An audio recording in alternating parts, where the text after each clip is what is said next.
to process the reviews in a timely manner, with minimal athlete burden. And if this is so, it should be publicized on the website, and such exemption is time limited, and subject to review.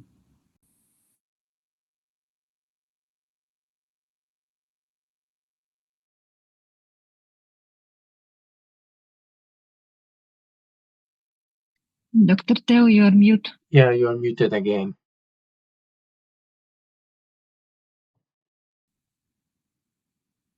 She's muted.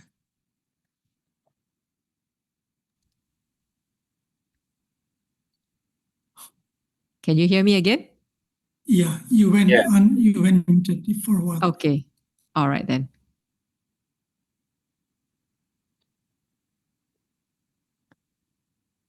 Okay. I think I was at this slide, right? Yeah. Yeah. And then I went muted. This one is Yeah. okay. This one don't need. Yeah. Okay. Now I'll start on this, right? Yeah. Thank you. Yeah. So there are some code changes and clarifications that impact the TUEs. Yeah. So I think this has been a concern to many of us, that there may be sanctioning of athletes that have a documented medical condition but did not have a TUE and did not meet any retroactive criteria. And I think I alluded to this earlier on the diabetic athlete with insulin, who's on insulin, for example, right? So athletes with a condition, with a legitimate condition diagnosed and who require an advanced TUE but did not have one during the time of testing will turn up with the AAF. And the reasons for not having this can vary from lack of education, because the testing pool is very big. The athlete is a youth athlete, and also sometimes traveling between, say, coming from one country and then going to another to live or to play, or the change of medication. So if such an athlete, if we are very strict about retroactive criteria, then they do not meet any of this, the sanction could be quite significant. So many stakeholders wanted a change for this. Okay, so today, this is the new code change, and for such cases, the requirements for such a case would be Article 4.2 are met. That means there's a diagnosis and it's not performance enhancing, but cannot meet the retroactive criteria, and this is due to administrative failure, right? So the outcome of this type of case will be a fixed sanction of 2 months, right? And so this was broadly accepted by most stakeholders, right? And this is my last slide, which has to do with athlete definition and application of TUE criteria. Because there are a small number of NADOs who seem to apply less rigorous TUE criteria on some of their athletes. And these stakeholders requested to formalize an option. But the challenges are this: because we now have what we call automatic recognition, a NADO granted TUE is valid in all other settings. So if an athlete had a more lenient TUE, they would be competing against others who would have had such a TUE denied. So I think in terms of fairness, this is not fair, right? So in our existing framework, it's difficult to change this, to change how we define athlete. So currently, this is still status quo. Okay. So in terms of resources, there are many resources available online. And basically, this presentation has been based on these. Okay. So I think what I've said in the last hour or so is not new to many of you. It's just kind of putting it together. Thank you for those of you who already know all these things and are listening it for the umpteenth time. And for those of you who are maybe a little bit newer, I hope there is some clarification. And I'm happy to take questions now, and I'll just hand the time back to Mr. Gopi. Thank you, Dr. Teo. I think it has been very, very informative, as well as we really appreciate all your practical examples, so that, when we listen to this, we don't fall into the same trap. There's a couple of questions. I'll take the questions from the chat first. One is from Dr. Arif from Indonesia. He says, for substance prohibited in competition like a stimulant, for example, an athlete has flu one day before the competition, he buys over-the-counter flu tablet, and it contains ephedrine. And after the athlete compete, and the lab found this substance in the urine and asked the testing authority if the athlete has a TOE for this stimulant, can the athlete submit a retroactive TOE?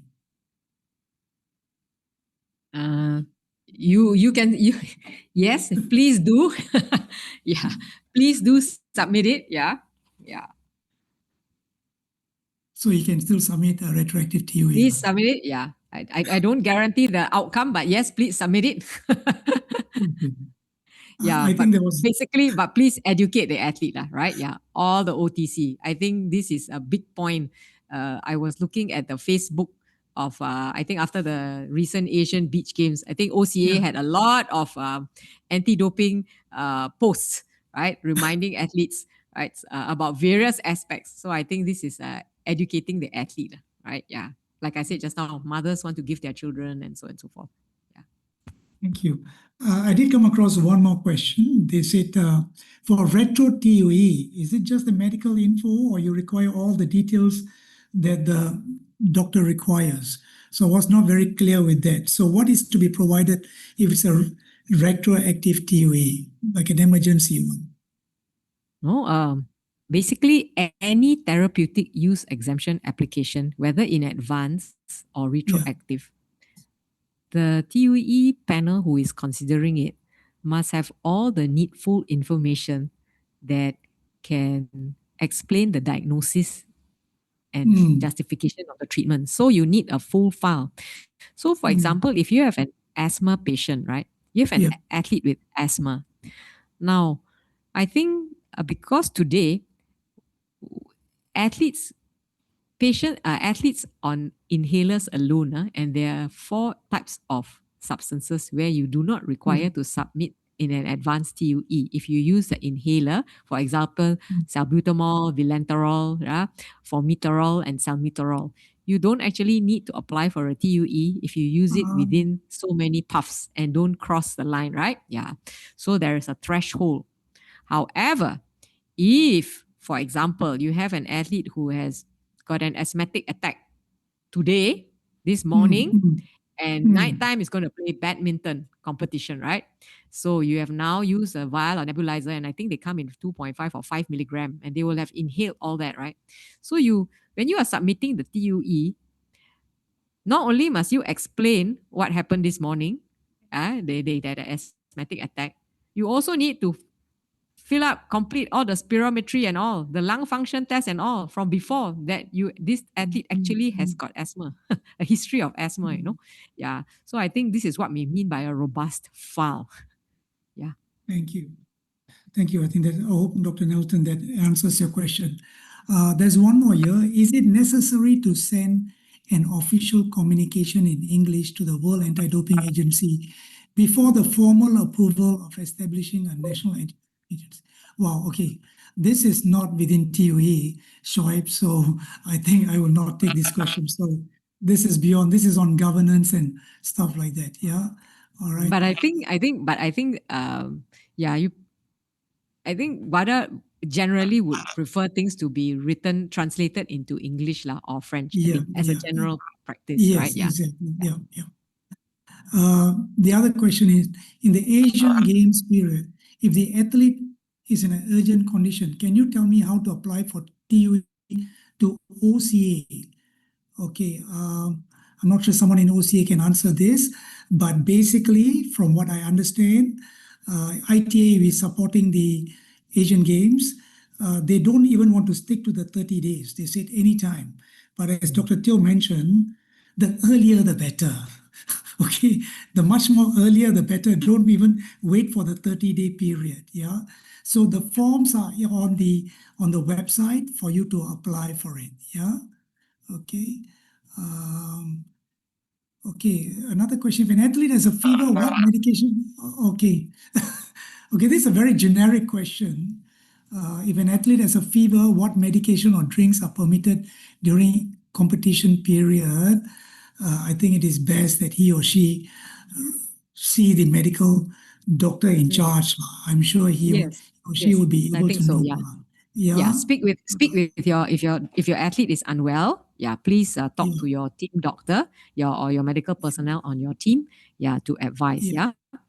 Yeah, Yeah. because if you take paracetamol is not prohibited, but Yeah. if there are other contaminants inside the substance, over the counter, and then you know you'll not be in a good place for the athlete. Yeah, so please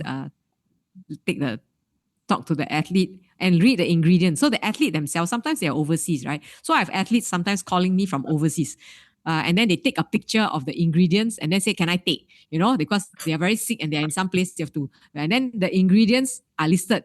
I say, well, I can't vouch for it because you're buying it in another country, right? But on the ingredients bottle, it doesn't have any prohibited substances as far as I can see. But the issue is whether it's contaminated with other things that are not listed. Yeah. And it happens to people, right? At high level athletes, it happens to them. Right. Nadia has raised her hand, so I'll let Nadia ask the question before I come back to her. Yes, Nadia. Hi, Govi. Actually, it's not a question, it's just I'm commenting about the submission of the application during the OCA events. Actually, according to the ITA guidelines for the prohibited substance in competition, the athlete should submit the application 30 days before he compete. And all this instruction is being can be found in the OCA website. So you can refer the audience to go to the OCA website and check that instruction paper. Thank you, Nadia, for that information. So again, once again, please go to the OCA website. The website has all the information in line with the WADA requirements, and I think you can take a look at it. One more question has come out. What do you think if the treatment indications in the domestic guidelines differ from those in the physician guide? This refers to cases following the physician guide who constitute a violation, but the treatment complies with the domestic guidelines. I think that is from Dr. Ayano Amai. I think it's from Japan TUE committee. I think the TUE guidelines, TPG, the therapeutic use, the TUE physician guidelines are a guide. Yeah, they're a guide. Yeah, so they're a guide using references from standard. So, for example, let's say you have ADHD, right? Yeah. So, in certain countries, some of those substances that we use to treat ADHD are prohibited, are illegal. You cannot bring into your country, for example. So you may have a different way of treating that condition, right? Yeah, and it's all right. Yeah, the main thing is the medication that you are using, whatever it is for the condition, prohibited. That's what it is. You do not need to follow the guidelines as to how you treat your patient. Yeah. But if your patient is an athlete and is taking a prohibited substance or method, that matters. Okay. That is what we are asking of you. Right. Yeah. How you treat tremors, thyroxicosis, or whichever condition is to your country. But if your thing is prohibited, then you have to, because you have a diagnosis, right? So the most important thing is you must have a diagnosis that is justified. Yeah, any doctor will know this. Then if that's justified, then if that is the diagnosis you get, then what is your treatment for it? If your treatment is prohibited, then you need to apply for a TUE. That is the first thing is you must diagnose. The second thing is you must is your treatment prohibited or not? Yeah. Good, thank you. I hope that answers. The next question is, what safeguards are introduced in the 2027 ISTUE to ensure fairness and transparency in TUE committee decisions? Where is this question? It's in the chat group. Yeah. Well, that has to do with precisely the IIS, the 4 point, it's the 4.4, 4.3 and 4.4. Yeah, and also the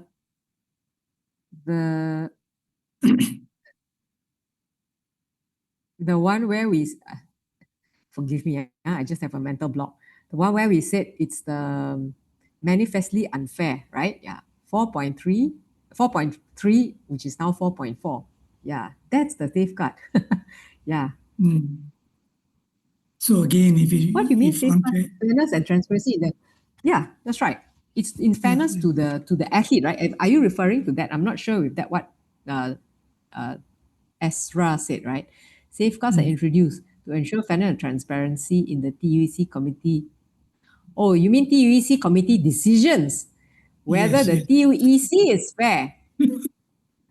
And it's not that the athlete is fair. Well, we can't go checking. It's hard for us to check on the doctors, whether the doctors are you asking whether the doctors are clean or dirty? Or whether they are fair? I think generally, I would like to hope and think that doctors are trying to help the patients, right? Yeah. Doctors, we all, those of us who are doctors in the audience, and I'm sure there are many of us here. Yeah. So our Hippocratic oath is to take care of our patient and render the best care, right? Yeah. And when we are in a TUE panel, it is hope that NADOs who appoint TUE members also appoint doctors who are upright and fair and Yes. trying to help. Yes. So it's a partnership. It's like a team game, You have the TUE panel, then you have the treating doctors and specialists, then we have the athlete, the coach, the manager, the parent, all of us and the ADO manager. So actually it's a game that it's like we're all playing a team game and the athlete is in the center. That's what we're trying to do. We're trying to get the whole ISTUE is actually written, like we said, the revised one is to try to help the athlete. So Absolutely. to have a Exactly. level playing field. I think that's what it is. All right. But as to whether the TUEC inside, that one we can't comment. I think that's beyond WADA's jurisdiction. Yeah, the NADO should police that, or the ADO should police it.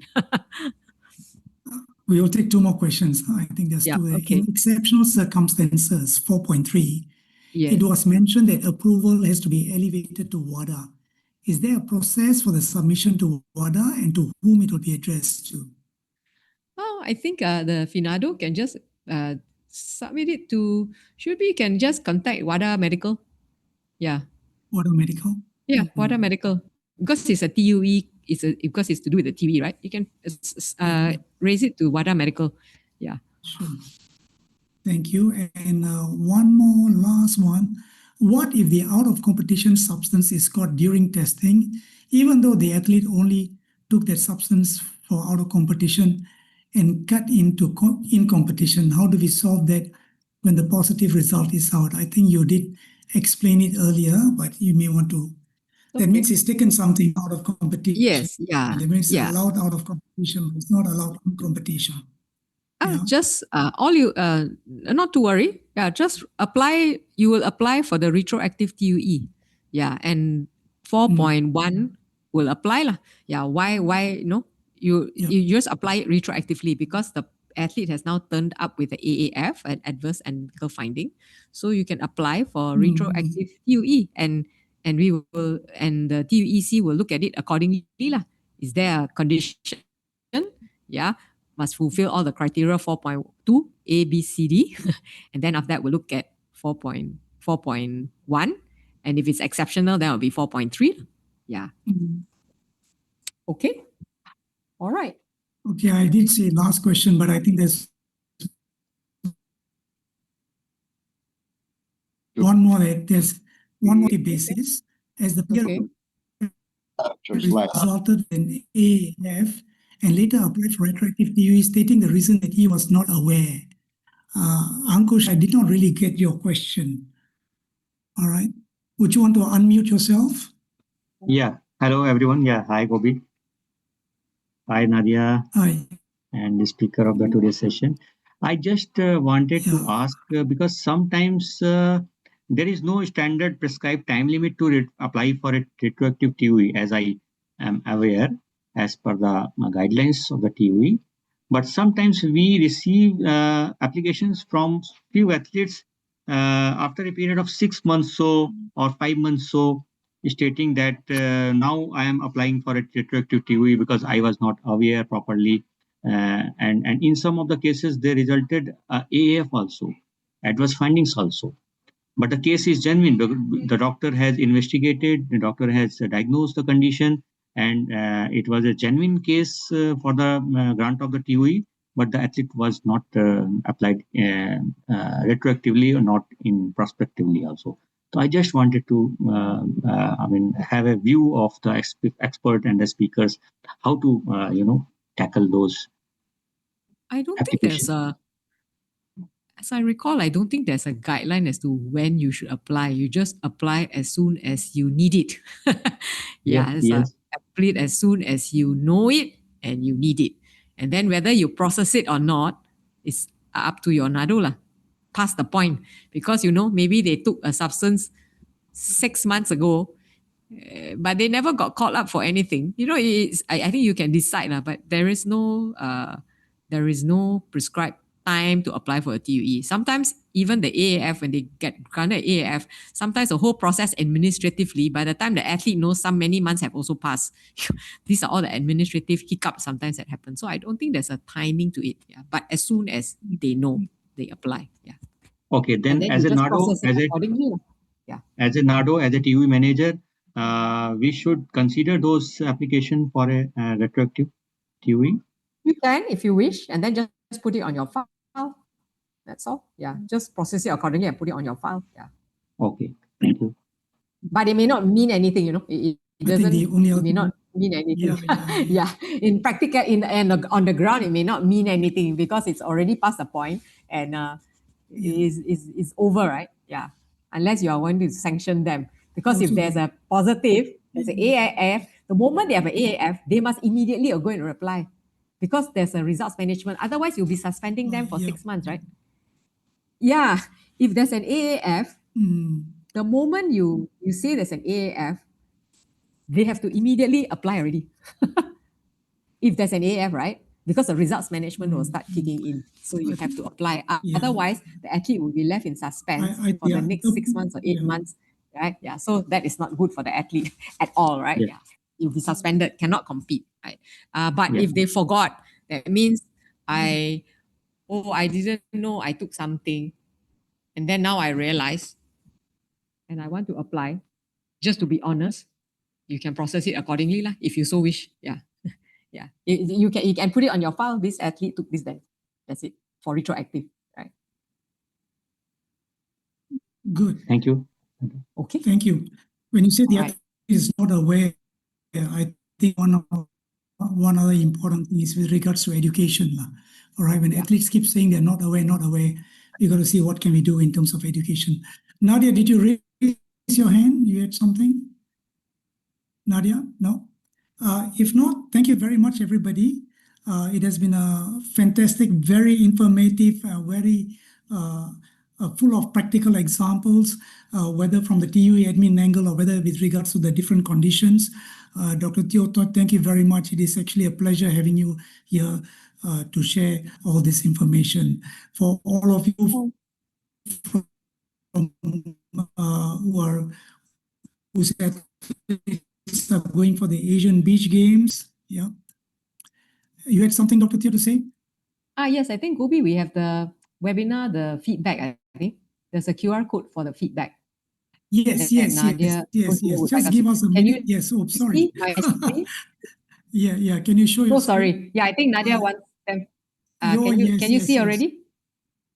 No, Okay, we the don't QR see code it. is there. Oh, you don't see the QR code. We don't is see it? your Hang on a screen. minute. Yeah. Oh, Sorry, guys, don't run away. yeah, because We we just need your want- feedback. Yeah. Yeah, through your feedback, I think we are more in a better position to see what else we can do in future to improve, etc. Sorry, I just got carried away. And if you got your slide there. Hang on a minute. Okay. Is it up? Yes. Now? If you just Is it up now? if you can just scan. Yes, it is. So if you can just scan and then feedback, we love to hear from you. Again, the whole idea is to improve and see what else we can do to help the athletes. As you are scanning, I would like to once again thank all of you for coming down for the webinar, and we will keep in touch. Thank you. Thank you.